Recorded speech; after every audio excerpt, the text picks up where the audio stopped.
Ich bin eine Schwester. Je suis une sœur. Sono una hermana. I am a sister. My name is Sister Unity, and I am a Sister of Perpetual Indulgence.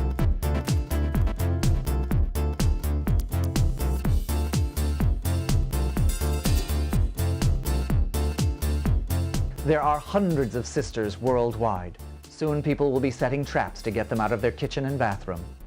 But tonight we're not going to focus on all of the sisters. The makeup alone would drown the audience.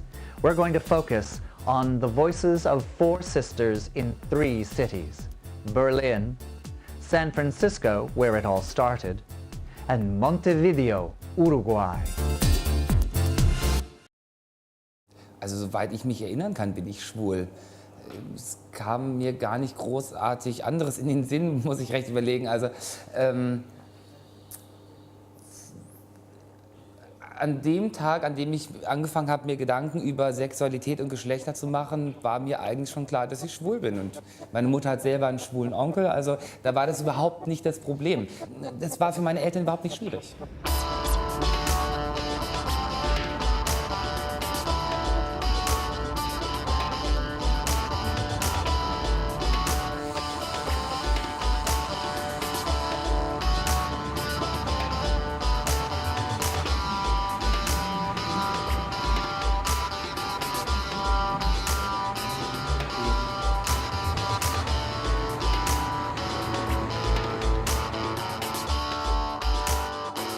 Berlin ist nach wie vor meine Stadt. Ich habe hier Dinge erlebt und gesehen, die ich woanders nie kennengelernt hätte. Ganz entscheidend, für mich zumindest in den letzten 9 Jahren, waren einfach die Schwestern. Die Schwestern habe ich hier in Berlin kennengelernt. Und hier in Berlin gab es eben zur damaligen Zeit die Schwestern. Und wäre das nicht passiert, wäre mein Leben wahrscheinlich ganz anders verlaufen. Ich habe die Schwestern gesehen und fand die erstmal komisch. Ich fand die erstmal ganz strange, weil die irgendwie komisch aussahen und sich komisch benommen haben und im Rudel aufgetreten sind. Also, wieso sind die nicht hautfarben geschminkt? Wieso haben die so komische Bobbeln am Kopf?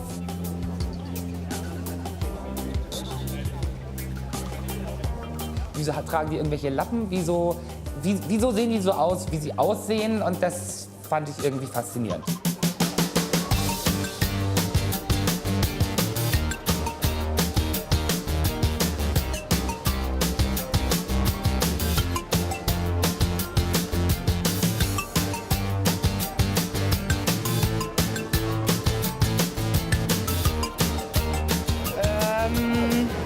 Was seid ihr eigentlich sicher?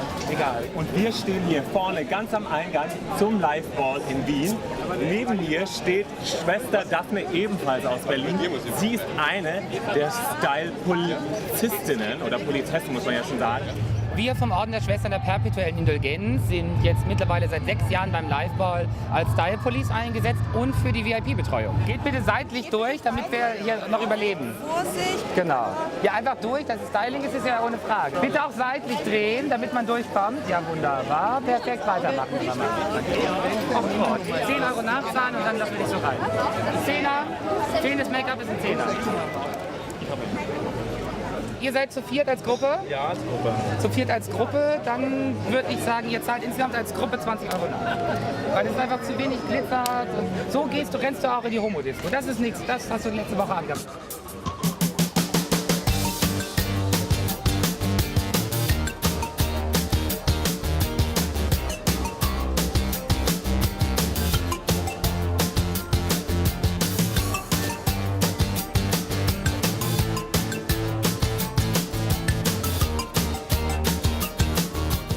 Was immer wieder ganz faszinierend ist, ist natürlich, dass man als Schwester an Orte kommt, an die man nicht so ohne weiteres kommt, wenn man keine Schwester ist. Also zum Beispiel habe ich Fran Drescher getroffen. Das ist natürlich ganz großartig.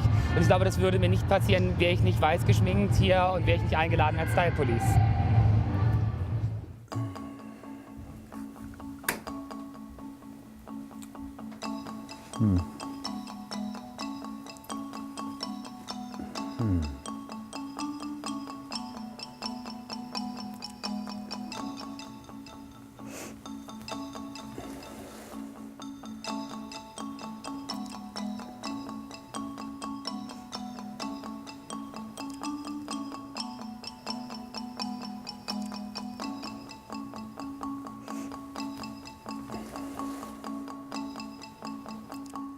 Well, we're at the archives of the Sisters of Perpetual Indulgence in San Francisco.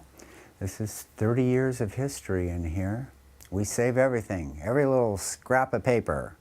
If you wipe your nose as a nun, we save it. This is one of the original habits brought from a convent, a Catholic convent in Cedar Rapids, Iowa. Brought this here. I did.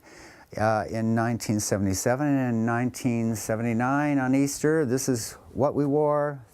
We had 3 of these. We wore them out on the streets of San Francisco. And we got the habits from a Catholic order in Cedar Rapids, Iowa. We told them we were doing The Sound of Music and never took the costumes back. We just borrowed them and kept them. And this had, when the nuns died in this convent, they kept their habits. And this was a dead nun named Sister Mary Virginia, and this was my habit. And I wore the sleeves out doing nun stuff for so long, and that I had to chop them off and make them short.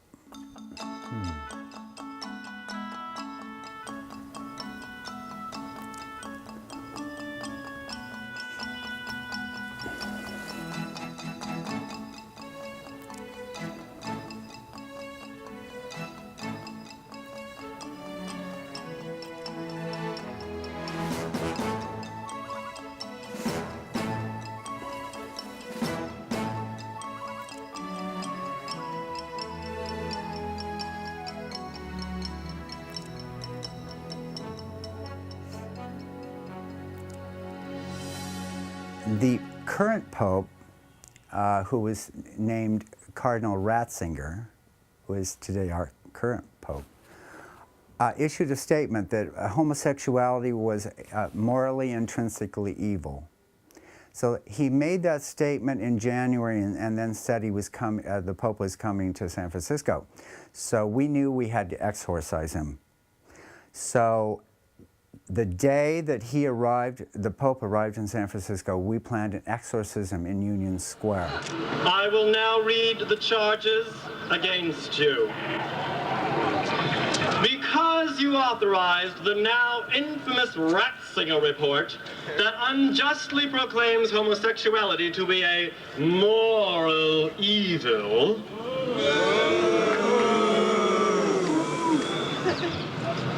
because you oppose the use of condoms when all the responsible health officials recommend them as a most effective means of protection against the AIDS epidemic, we declare your mortal soul in grave danger and meritorious of the fires of eternal damnation. And besides that, you're not a very nice person.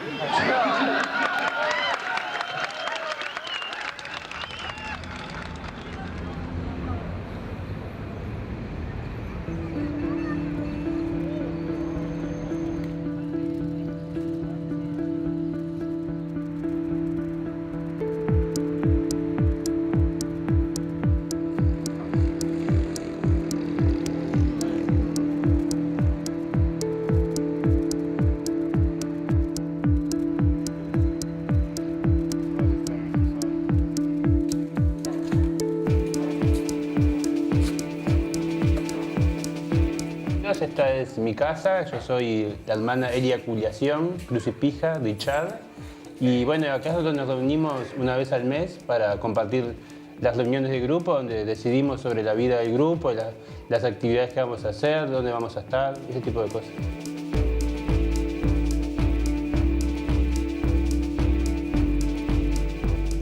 Las hermanas de la Perpetua Indulgencia del Uruguay nacieron un 28 de septiembre del año 2000. En la marcha de la diversidad, en un comienzo queríamos causar impacto visual, entonces Walter propuso vestirnos de monjas. It's quite difficult because the minds, and there are too many Catholics here, and yeah, it's quite difficult.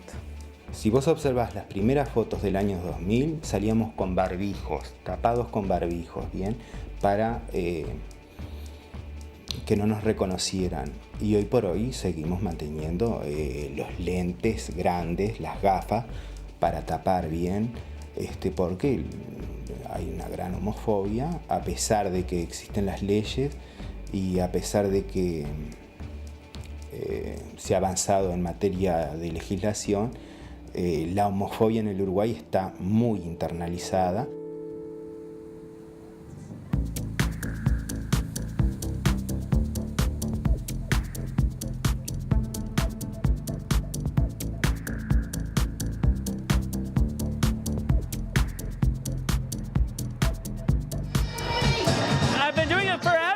So people, of course, are going to hear about it because I'm in your face. You know, like I write for a magazine, I host a show online, and I'm very proud to be considered a celebrity nun.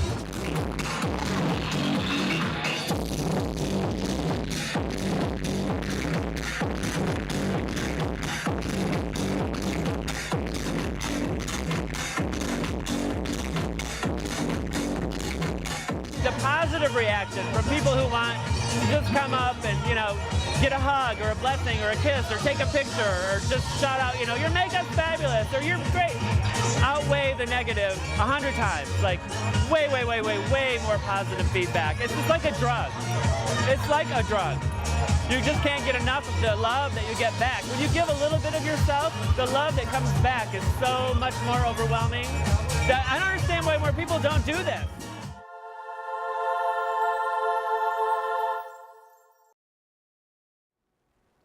The Sisters of Perpetual Indulgence can be found in 10 countries around the world. Countries like Australia, Uruguay, and the United States, and countries whose names do not begin with vowels like Germany, France, and Scotland. You can tell sister cities apart from what they wear on their heads. In Los Angeles, the headgear looks like the Hollywood Bowl. In Berlin and San Francisco, it appears the sisters' heads have been crammed between the cheeks of a giant white ass. In Seattle, they wear a toilet seat on their heads. And in France, it appears the Concorde has crash-landed on their brains. Soon all of these hats and their occupants will be throwing an enormous party in San Francisco, celebrating the 30th anniversary of the sisters. But before that happens, it's back to the humdrum life as usual for a drag nun in Berlin. Was dann? Show rauchen?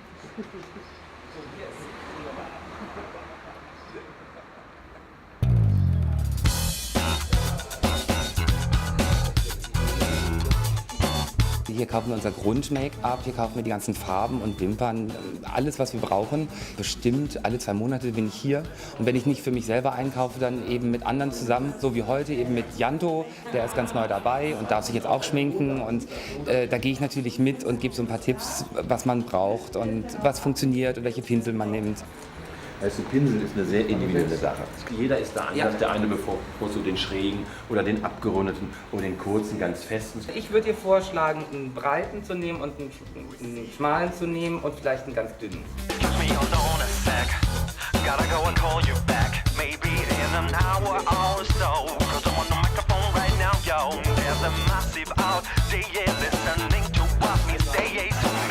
Wenn man zu Großevents geht, da guckt man natürlich vorher schon nochmal in den Schminkkoffer, ob alles okay ist. Es ist genauso, wenn man mit dem Auto auf große Fahrt geht, prüft man ja auch den Reifendruck. Ich möchte in San Francisco nicht ohne Schminke dastehen, das wäre grauenhaft. Till my sound lets you drop.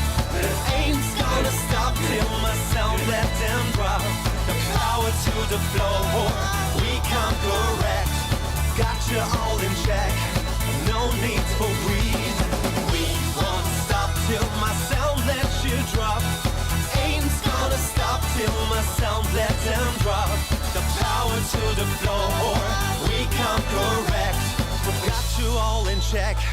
no need for greed anymore.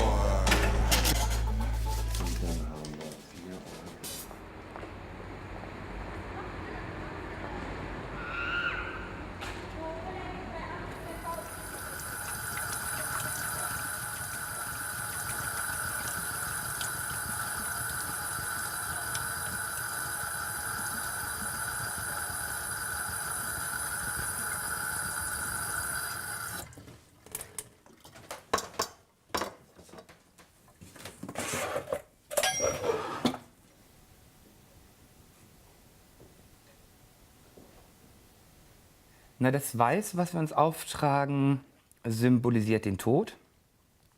Und die Farbe, die wir eben auf das Weiß auftragen, symbolisiert eben das, was wir dem Tod mit unserer Arbeit entgegensetzen, nämlich die Lebensfreude, die Ausgelassenheit, eben die perpetuelle Indulgenz, die immerwährende Freude.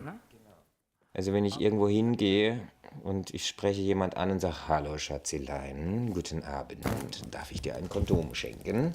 Dann wird er mir einen Vogel zeigen und sagen, geh weg. Und wird natürlich meinen, ich will ihn anbaggern. Wenn aber die Nonne kommt und genau das Gleiche sagt, dann ist es eben kein Anbaggern. Das spüren die Leute sofort, dass das was anderes ist. Dass die Nonne kein proaktiv handelnder, potenzieller Sexualpartner ist, sondern dass das was anderes bedeutet, wenn wir das machen. Wir knallen richtig voll raus. Und dadurch gucken die Leute da immer hin. Das ist wie ein Autounfall. Die Leute können einfach nicht anders. Und dessen muss man sich sehr bewusst sein, dass man also stets und ständig unter Beobachtung steht und sich dementsprechend auch verhalten muss. Also ich stelle immer wieder fest, Make-up ist Dreck in schönen Farben, weil hinterher sieht es am Arbeitsplatz immer ganz grausam aus und alles ist schmutzig. Und im Gesicht ist es einfach schön. Man muss den Dreck einfach nur richtig anordnen. Dann wird es hübsch. Genau. Das ist aber eigentlich mit allem im Leben so. Was für eine wunderbare Metapher. Wenn man den Dreck richtig anordnet, ist es auch hübsch. Ist auch hübsch, ja. So.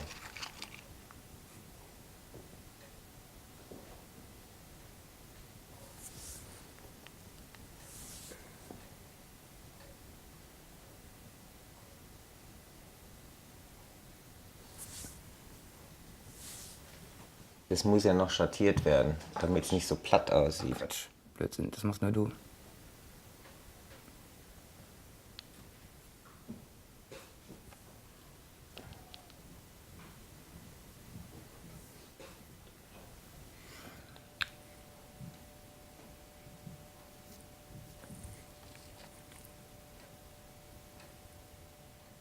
Wenn man in Jeans und Turnschuhen ins Nachtleben geht, so wie alle anderen, dann hat man da ja eigentlich nichts zu tun.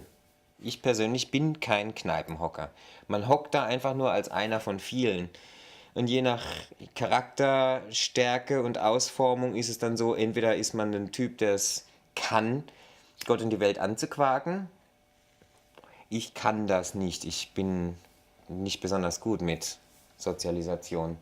Oder man ist es eben nicht und dann hockt man eben da und muss dann heimlich, leise weinend darauf hoffen, dass man in irgendeiner Weise für das gemeine Volk die aktuell modischen Schlüsselreize irgendwie parat hat, damit man möglichst von jemand angequatscht wird, ohne dass man selber dazu in der Lage war, weil man zu schüchtern ist oder verklemmt oder weil man einfach nicht weiß, wie man den ersten Satz sprechen soll oder so oder so. Wenn ich aber als Ordensfigur irgendwo hingehe und alles schreit, ah, Mutti ist da, Piccoletta ist da, alles stürzt auf mich und ich bin sofort mitten im Geschehen. Es gibt immer einen Grund, Lippenstift aufzulegen.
Ich habe diese Veranstaltung hier nicht angeleiert, aber es macht nichts. Die Schwestern sind ja gerne mal da bereit, einfach mal 2 Worte zu sagen. Ich möchte gerne einen Segen sprechen, einen Segen. Mein Name ist Schwester Auras Cortea, im aktiven Dienste für das Berliner Erzmutterhaus Sancta Melita Juvenis vom Orden der Schwestern der Perpetuellen Indulgenz. Heute geht es darum, dass vor diesem Eisladen vor 2 Wochen ein lesbisches Pärchen vom Besitzer dieses Eisladens angemacht worden ist, weil die eben vor dem Eisladen geküsst haben. Mit der Begründung, er möchte das nicht haben, weil er müsse ja auch Rücksicht nehmen auf die Kinder und die Leute mit Migrationshintergrund. Und hat eben dieses lesbische Pärchen angepöbelt. So, wollen wir ein bisschen Platz machen für die Kugeln oder nicht? Entschuldigung. Da gibt es auch andere Leute, nicht nur hier. Und ist auch leicht handgreiflich geworden. Da sind dann andere Gäste eingeschritten, das ging auch durch die Berliner Presse. Und daraufhin hat sich ganz spontan eine Protestbewegung entwickelt, die zu einem Kiss-In aufgerufen hat. Das heißt, wir haben uns heute hier alle getroffen, um miteinander zu knutschen, weil Knutschen vom Eisladen ist verboten. Was soll man da machen? Soll man pöbeln? Nein, man kann doch eigentlich Hass nur mit Liebe begegnen.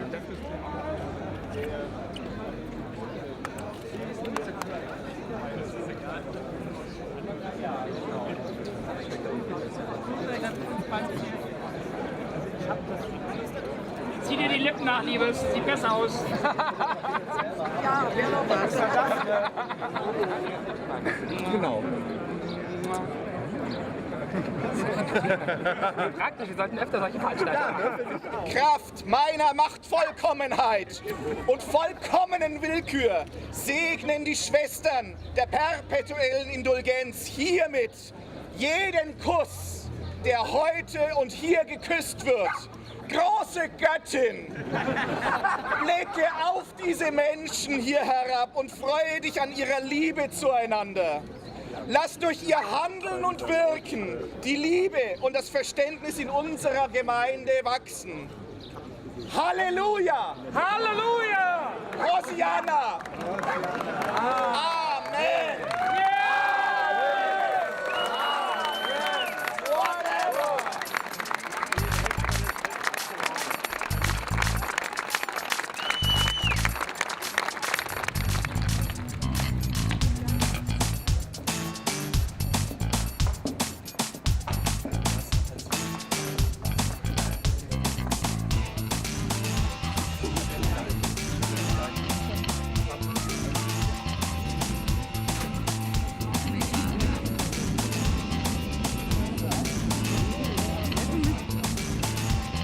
Das ist auch nicht immer ganz ungefährlich. Also es ist durchaus schon vorgekommen, dass Schwestern von uns verprügelt worden sind oder dass sie doof angemacht worden sind oder dass es gefährliche Situationen gab. Mir persönlich ist direkt beim Welt-AIDS-Tag 2007 auf dem Berliner Hauptbahnhof etwas passiert, was sehr unangenehm war. Ich wurde damals angegriffen von einem betrunkenen Fußballfan und anscheinend hat ihm mein Make-up nicht gefallen oder irgendwas hat ihm nicht gefallen und der meinte mir unbedingt eine reinschlagen zu wollen. Das war schon eine sehr harte Nummer.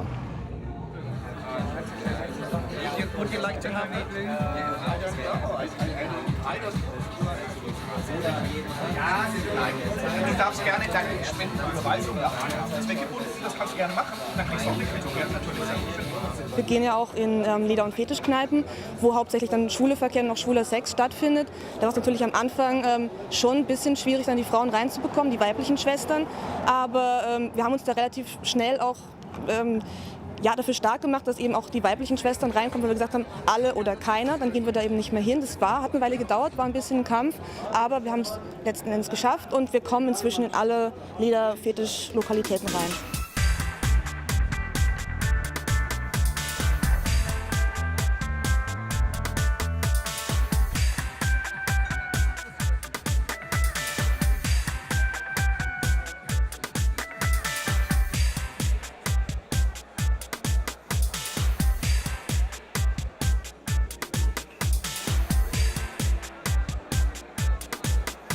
Wir haben eigentlich 4 Aufgaben. In erster Linie natürlich das Verbreiten universeller Freude.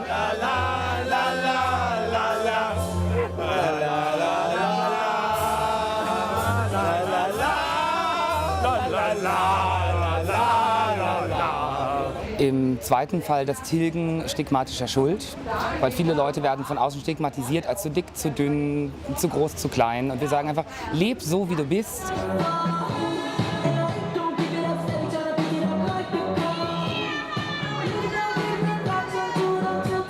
Ganz praktisch verteilen wir Safer-Sex-Material und klären die Leute über sexuell übertragbare Krankheiten auf.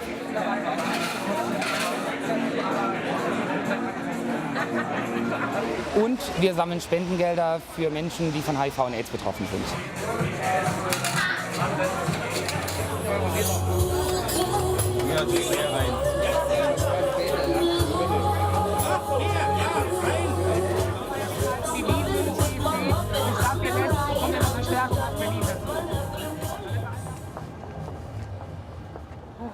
Meanwhile, Sister Vicious Power Hungry Bitch remembers that fateful Easter weekend in 1979 when 3 grown men donned nuns' habits and hit the streets for a rollicking good time and the beginning of a movement.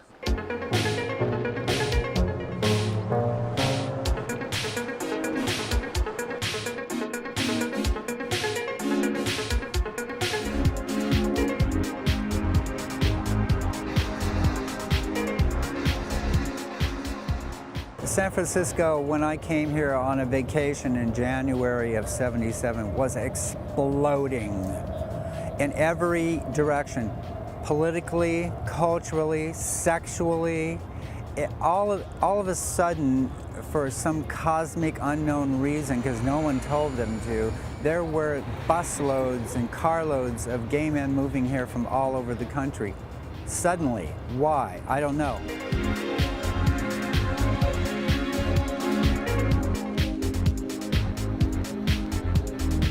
I was living on a gay farm outside of Iowa City. In '77, my roommate was going to make a trip to San Francisco. And I said, well, can I come along? You know, I'd never been west of Kansas. And he said, oh, sure. And all my friends said, you're not coming back. I said, what? What do you mean I'm not coming? Of course, I'm going on a vacation. Of course I'm coming back. I'm just gonna make a trip to San Francisco. I didn't come back. Well, I came back for my clothes.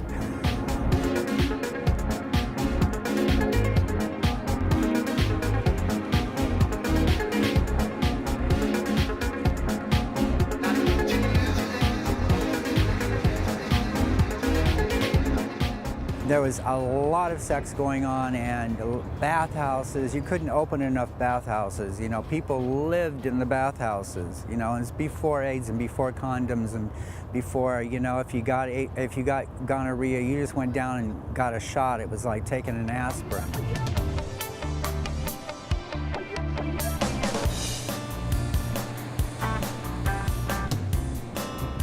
Half of my family are Amish and Mennonite. So I went to a Mennonite high school in Iowa, and then I went to a Mennonite college in Kansas. And I was struggling with my identity, my sexual identity. And one day in a car, I just happened to turn the radio on, a very propitious moment. And it happened to be a few members of the Gay Liberation Front at the University of Kansas. And they said the word homosexual. It was the first time, I was in college, the first time I'd heard that word. And immediately I knew, that's me.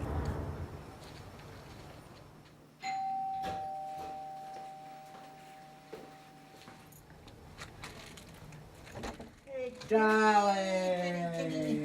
Oh, it's so good to see you. I've seen you so long. It's so good to see you. Yeah. I'd like to look at some of this old footage because the 30th anniversary is coming up. 30 years is a long time. I know you've got a lot of footage from the 1980s. I'm sure without people, the acting of Sisters of course, it's anything. We had a sister cheerleading group, and we did a routine to the University of Iowa fight song.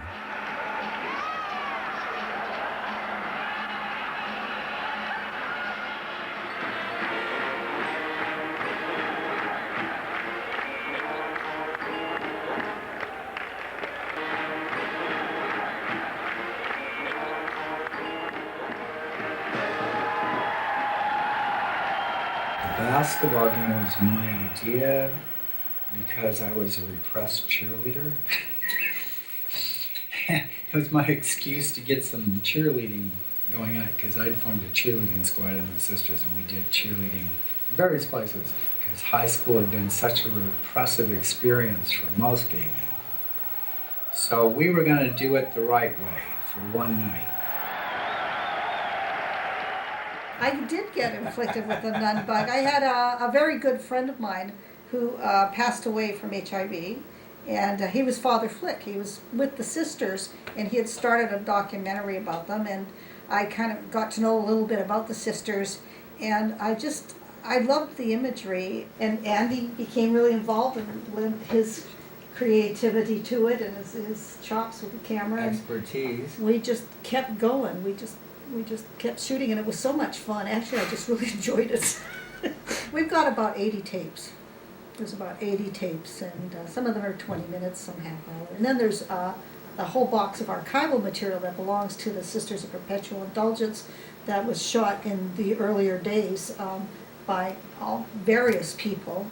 Most of it's amateur, but it's still very powerful because there's so much history there, and you really do see that capturing of the kind of the heart and the spirit of what was happening with the gay rights movement back then. I have a natural gap. No, there's a little piece of chocolate. That's what this is. Not on camera. Well, I was one of the original members. I was part of a troupe in Iowa that was doing a lot of nun performances.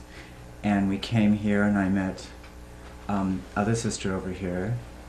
And we started scheming, and I had some habits I brought from Iowa, so we just got some friends together and started doing it. To everyone, because everyone sees a nun, it means something. There's something there. And a lot of people, because of a nun's sort of removal from society, they don't have the wherewithal to interact with them. So sometimes they just enjoy interacting with us and pretending we're a real nun, it seems anyway. I, among the nuns, consider myself, to some extent, a Christian. I also consider myself Jewish and a bit of Hindu. We're not really anti-Catholic at all. We're just anti-guilt, anti-hate, anti-negativity. We should love one another, and we should not go to war. Yeah, love is the central message. Love, and we contact God in our own different ways because we are different people. Some people in the group meditate regularly. Other people follow a path of fairydom, fairy rituals.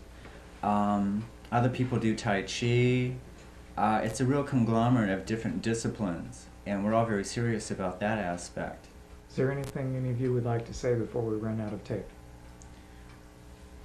Yeah, we all have a lot of different personalities locked up inside of ourselves, and we don't always do nun drag. Some of us work during the day. I work in city prison, and I get people out of jail.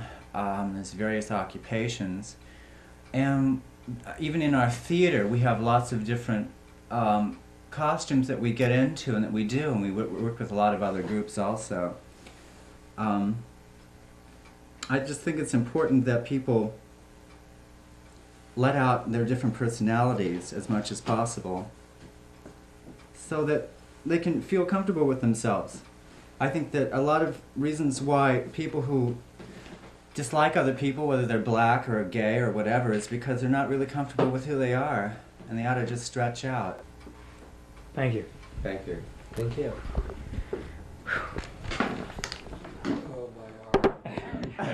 Now you see it all right away.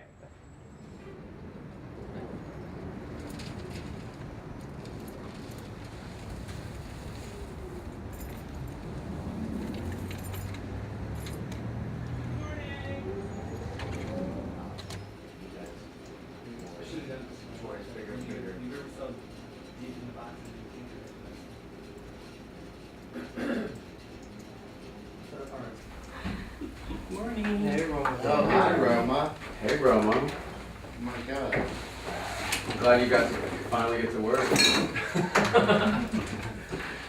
I do the best I can. Tough night, huh? Hi, Brent. Scrub out any interesting toilets lately? This is what I do all day, 5 days a week.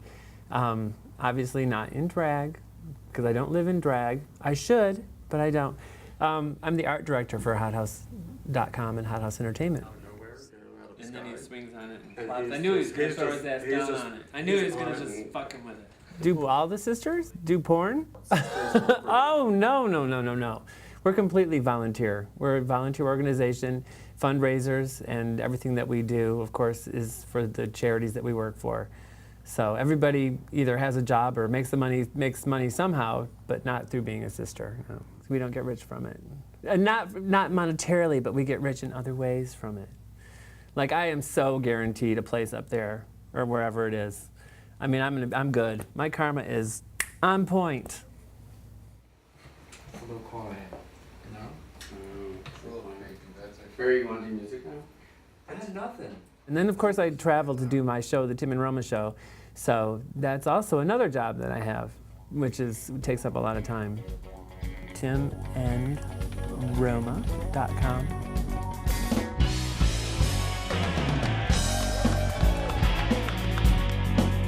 The show is ridiculous.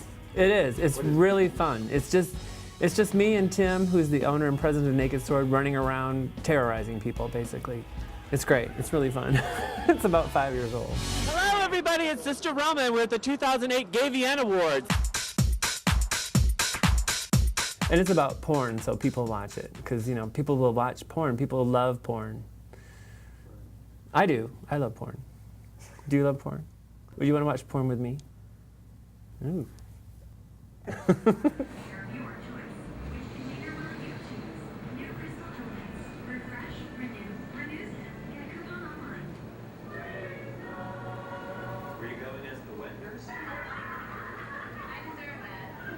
When I first started in '87, it was all about HIV and AIDS, and it was, you know, the epidemic is still very much real, but at the time, I mean, people were dying left and right, and people were losing friends and family daily, on a daily basis.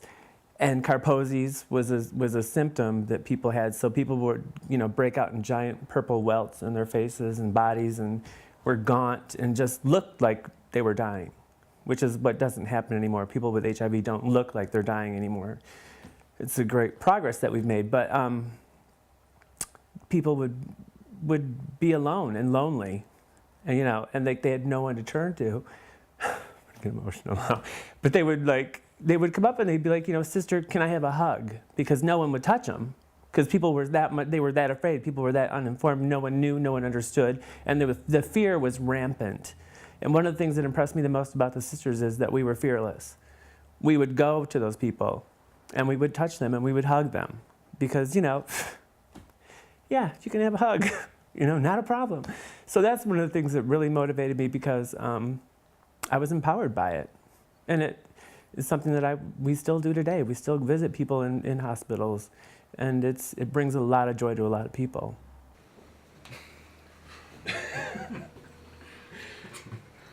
22 years of makeup on the robe. When I'm getting ready, I just like take a brush and go like this. Ain't it pretty? And I wonder why I'm single. I think that I've always sort of been the same person, in drag or out of drag. I don't think my personality changes that much, which isn't necessarily the best way to get laid. But, you know, you are who you are. You can't do anything about it, and I am Roma. Everybody calls me Roma, whether I'm in drag or not. The secret is the powder. The makeup sort of takes away all sort of race and age and you know, background. It makes you like you're definitely a character. The reason that a lot of them started to wear makeup was to conceal their identity, because they were prostitutes, male prostitutes. And they didn't want their clients to know that they were running around dressed like nuns. Here, when we're going outside, like discos or squares to hang up condoms and all that, the stuff of sisters, we should wear sunglasses, because maybe someone of your job recognize you in the street, that you are like with your habits.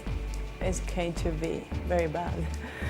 I'm sure they're going to kick out of the job.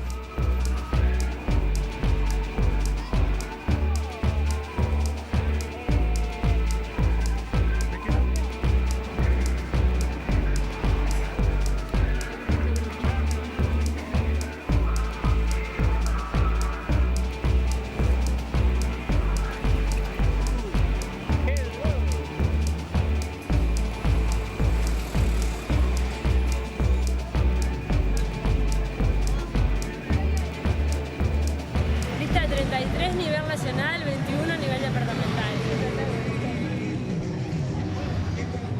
In the end of this year, we are going to have elections. This is like the campaign for the politicians.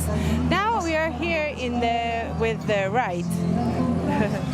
Para fomentar el uso. Si tenés jóvenes también en tu casa, que lo usen. ¿La docena no le sobra, no? Pero muchachos.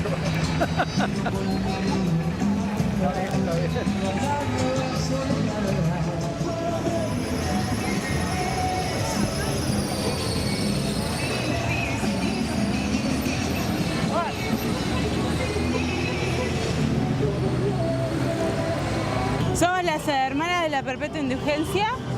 Sírvase. Bueno, estamos a favor de la ley para la reproducción de la mujer y hacemos también una campaña en contra del SIDA. Hay monjas en todas partes del mundo. ¿Qué piensa de esto? Yo estoy por la vida. ¿Por la vida? Por la vida.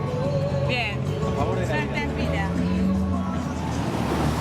Living and working as a sister in Uruguay is very challenging. It is difficult enough that the sisters there will not be able to attend the 30th anniversary celebration in San Francisco. However, Sister Vicious Power Hungry Bitch is a busy little bee preparing for the event. And in Berlin, Sister Daphne is packing her thongs. So, mal gucken, weil ich bin ja insgesamt jetzt 2 Wochen drüben. Ach, du bist, ach so, 2 Wochen. Also nicht nur so, ach so, das ist ja schön. Ja, Das na, ich ist ja fliege vorher noch nach Los Angeles und brauche halt da auch was Passendes. Weil würde helfen, ne? Ja, da will man ja auch ein bisschen gut aussehen.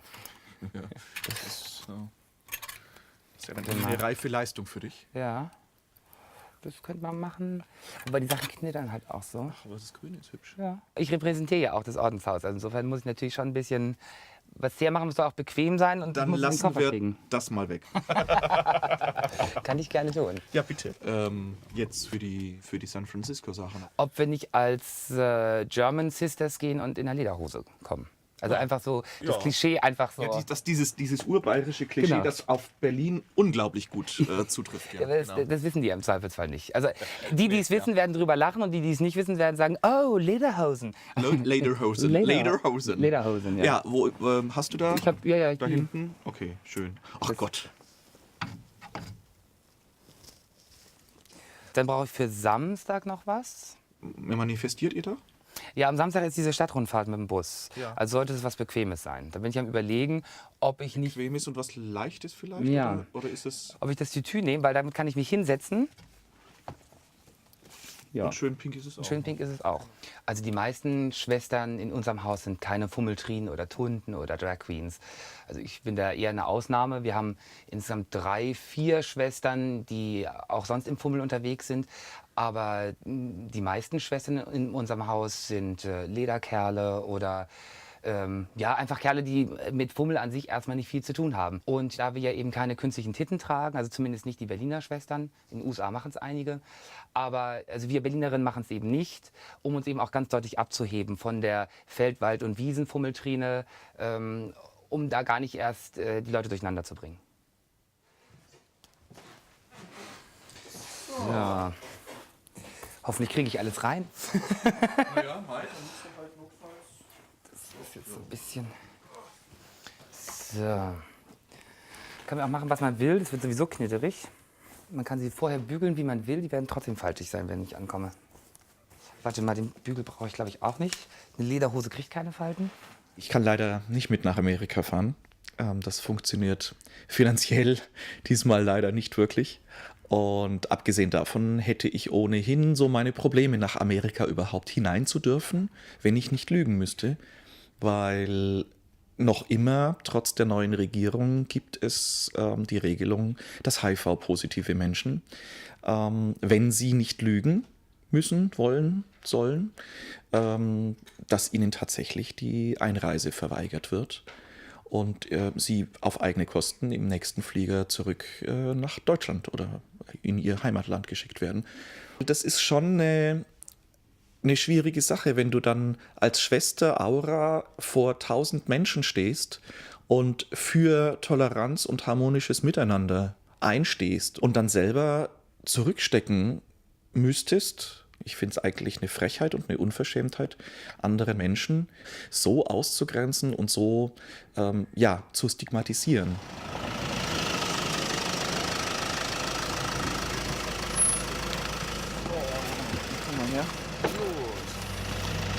Am besten quer. Genau. Super. Kopf weg.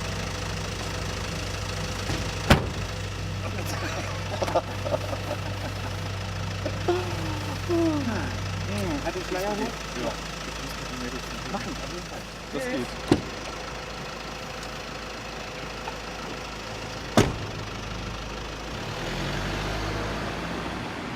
I got a shot for some glitter because I have to decorate the throne I'm going to sit in on Sunday for the 30th anniversary.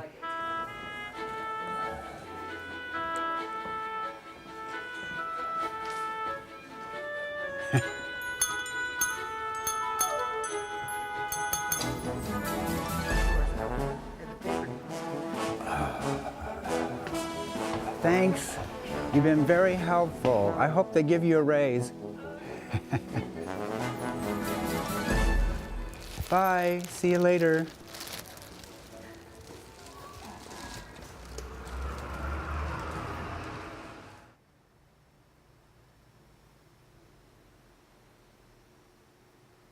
There's going to be 2 thrones. I'm sitting on one of them at the Easter celebration on Sunday. And each throne is going to have in red glitter the letters founder across the top. And then on the back of them, there'll be 2 political signs on the back of the thrones.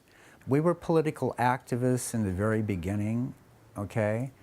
And very creative people.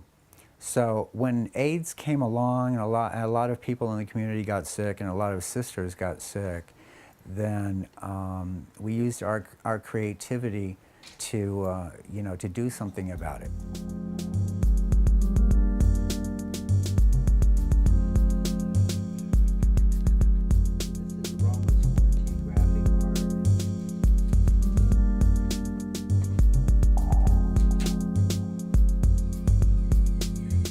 So we did the first AIDS fundraiser for the KS Foundation in 1981.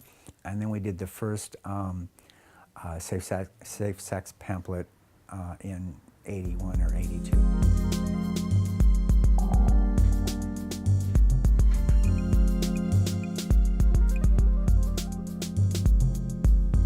I was one of the first people among my friends to show symptoms. Yeah. So in 1979, I was negative for HIV. And in early 80, I was negative for HIV. And then in January of 81, I started showing symptoms. I had lymphadenopathy, which is swollen lymph nodes. And I had 2 on the side of my neck. So I'm walking down the street with a friend of mine who is somewhat psychic. I've learned that from my interaction over 30 years with him. And we're walking down the street and he looks over at me and he sees 2 swollen lymph nodes, and he said, "What are those?" I'm like, "Oh, I don't know. I never noticed them." It's probably some incurable disease, and we're laughing. Yeah, right. Sure, incurable disease. Well, within like 3 months, my lymph nodes exploded, and I had one this side. Lymph nodes are very tiny little things. I couldn't get my arm any further down than that under here, so I went into the emergency room, and right away they're lancing it, and I'm laying on a gurney, and they're cutting it out, and all of that, and they're taking samples at the same time because they would want to know, what is it. So I remember laying there for like an hour, and the doctor coming back, and he said, "We've tested it for every disease known to humankind, and it is negative. We don't know what is going on with you, but your immune system is reacting to something." Now this was the spring of 1981. And okay, he leaves. you know, and there's pus and blood everywhere, right? And the nurse comes in and she's like cleaning up and she's going, I don't know, I'm seeing a lot of this. I'm getting out of town. That's what she told me.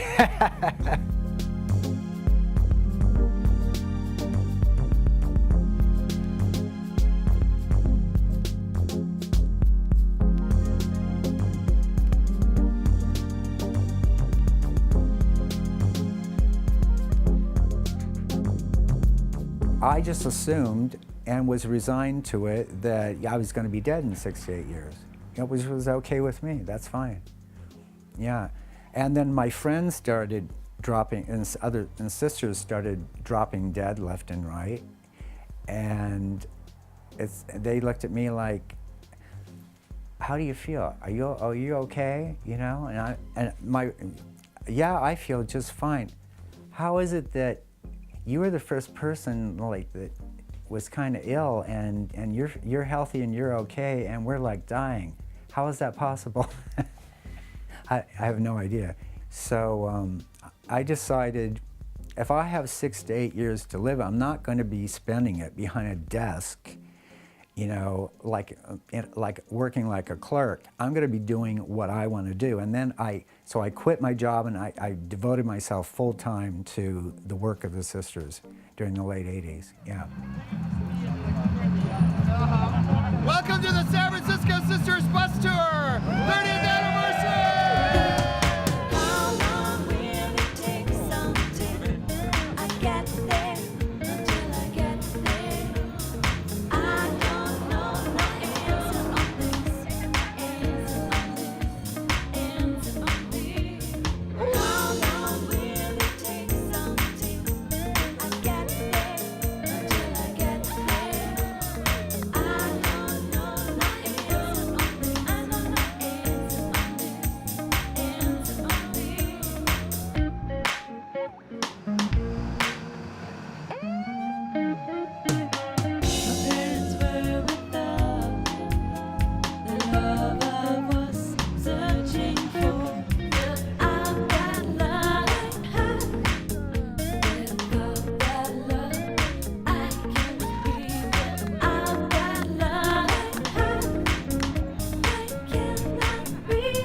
Well, I heard that these people are from all over the world, representing some kind of convention. I have no idea what it is. I think it offends some people. They're dressed up as nuns. Does that bother you, or? They are? Oh, I didn't know that. I think that's kind of not right. Okay. I didn't know that. I thought they were gay.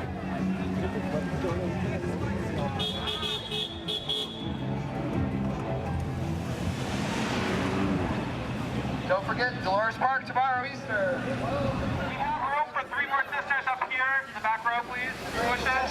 Can they come across the street? Okay, we have a special treat today.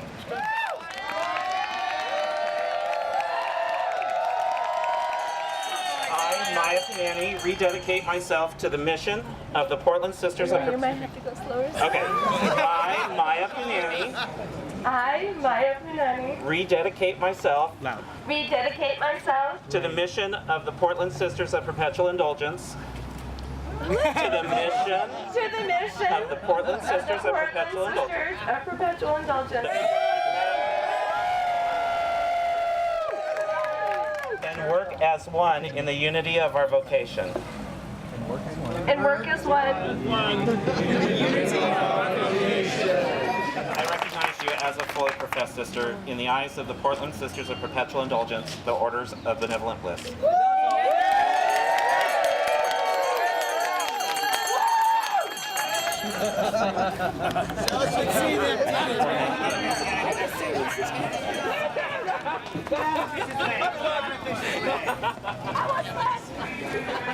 There she was.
Creo que acá es imposible. No sé, hace unos años atrás era imposible, no veías a dos hombres de la mano ni dos mujeres, ahora es un poco más normal. También como que está un poco la moda. Ahora se ve, los adolescentes están como todos incursionando en el mundo gay, que antes eso no era normal. Como que el país se está abriendo un poco, capaz que de acá a 20 años la gente lo acepta más. Sos muy optimista. El mínimo compromiso que uno tiene que llevar es defender los logros obtenidos hasta ahora, ¿bien? Y de ahí avanzar en más, pero nunca retroceder. My name is Sister Vicious and I am here to recruit you. Yesterday it was announced on the national media that the religious bigots are forming what they're calling a Christian army to send activists to every single state to stop this tidal wave of gay marriages. We need to form a queer army to fight for our rights. Oh, and P.S. Kick the ass of that Archbishop. Let's hear it for the sisters!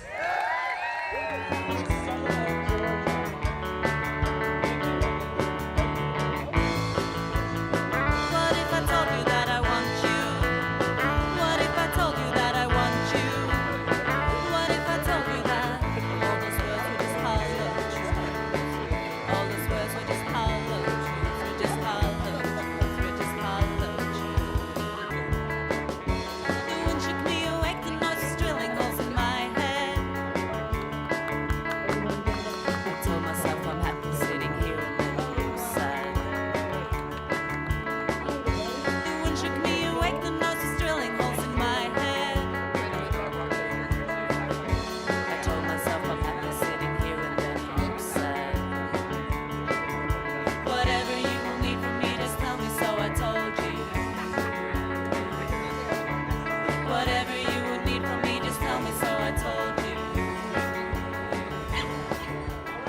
Guten Tag, bonjour, hello, bienvenidos. I'm Sister Unity Divine, the Bodhisattva of the Sisters of Perpetual Indulgence. And we're here at Dolores Park celebrating Easter, the 30th anniversary, almost to the day when the Sisters of Perpetual Indulgence were founded. We're going to interview some of the regular people. ぜひサンフランシスコにも一度遊びに来てください。 We're going to interview some freaks. I love color! I love color! And find out what their opinion is on this colorful rainbow of insouciant, pie-in-the-face activism.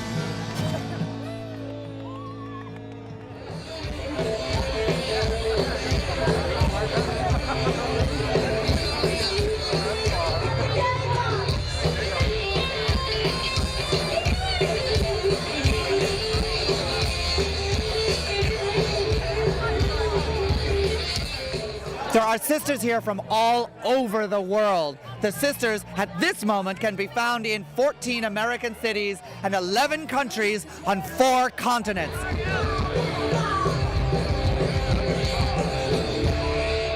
Sisters, why does our headgear differ? To represent each different state that we are in. And here's yet a different piece of headgear. Sister, would you tell everyone where you're from? Ich komme aus Berlin, Deutschland, und ich bin die Mutteroberin des Deutschen Ordenshauses der Schwestern der Perpetuellen Indulgenz. I speak not a word of German. All I know is ich habe 2 Schwanz. And what are your rules about having sex with other sisters? No sex with no sisters, no sex in face. And yet she's from Las Vegas. There goes that reputation. Well, we're always looking for a little clown fucker, but it's just for fun and play. We are the Sisters of Perpetual Indulgence, but we're also nuns, so we try to keep it simple. Well, it's allowed to have sex, but not in face in Germany.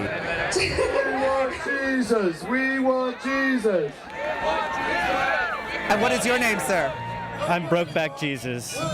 Loved your movie. So what we're going to do now is we're going to pull one Jesus or group of Jesus out at a time. And we're going to have you scream and yell. Please only cheer for your absolute favorite. What's your name? I'm Morty and Jesus. And you are? Yo, I'm MC Jesus. You best believe this. I came up in Dolores so you can see this. Yeah, alright, I died and rose again, but now I'm on the stage with some flows, my friend. Let me say it loud so you all can hear it. You just can't fuck with the Holy Spirit. You know, the Catholics have a certain take on the introduction of sexuality in public and certainly mixing it with religious imagery. What is your relationship to your own sexuality, and how does that come into play with how you've manifested as Hunky Jesus? Well, I would say that I think that I did experience the repression of what a lot of the church teachings is about sex, and as I came into my own, I realized that sex is actually a really beautiful thing that we should all celebrate and cherish, and that Jesus and God gave us these wonderful bodies to enjoy and celebrate. And so that's how I feel about it. Thank you so much for blessing us with your presence. Thank you, sister. Now go and get nailed. Okay. All right, we're ready for our next set of Jesuses. Brokeback Jesus!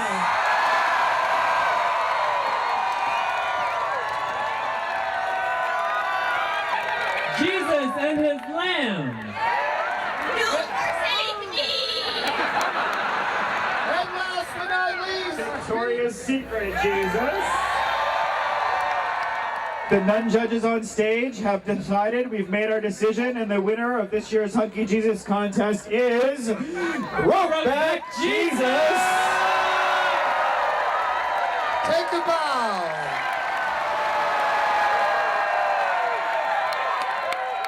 All of you people all the way back there and act like Jesus. So I would like us to give a round of applause for every fucking Jesus in the park.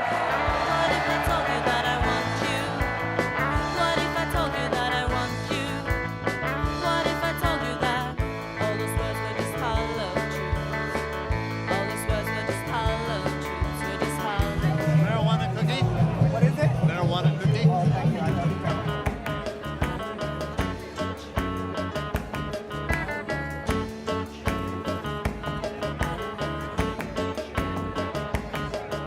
And why are you a sister? Because I heard the call to be a sister. Pourquoi t'es une sœur? Pour répandre la joie, l'amour sur terre. I was a nun before. Before being a sister, it was just the revelation. So now I'm a sister and proud of it, and it's just the beginning of a great adventure. Thank you, that was very well said. What if I told you that I want you? What if I told you that I want you? What if I told you that I want you? What if I told you that all those words were just hollow truths and all those words were just hollow truths and all those words were just hollow truths and all those words were just hollow truths. We want to thank you guys for coming out for our 30th anniversary, because without this incredible public, we would be nothing but a bunch of drag queens.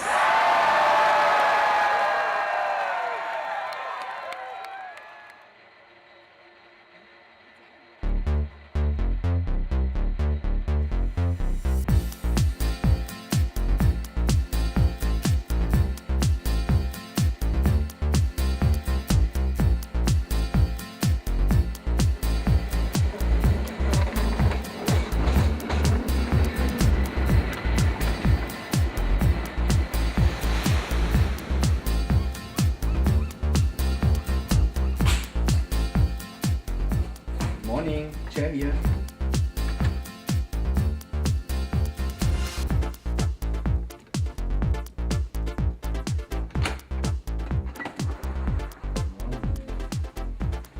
Morgen, sprechbereit? Du bist perfekt, so wie du bist.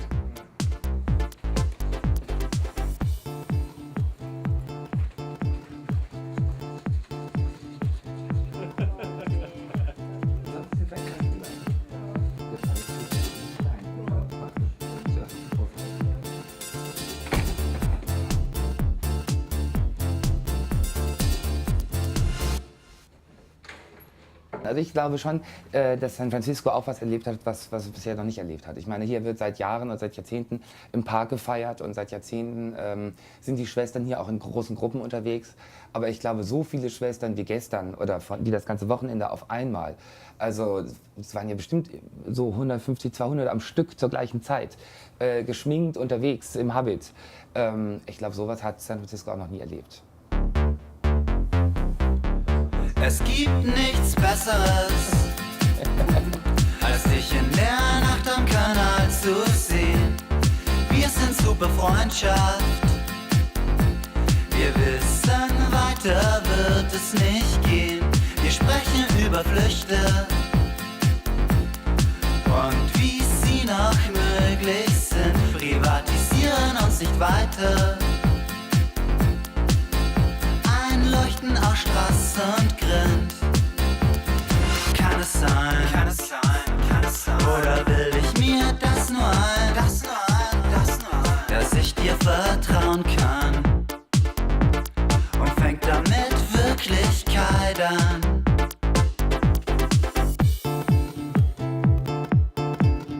Jede Festung, jeder Geschichtsrewind. It's all in the mechanical mind. Es gibt nichts Schlimmeres, als in Eindruck unverstanden zu sein.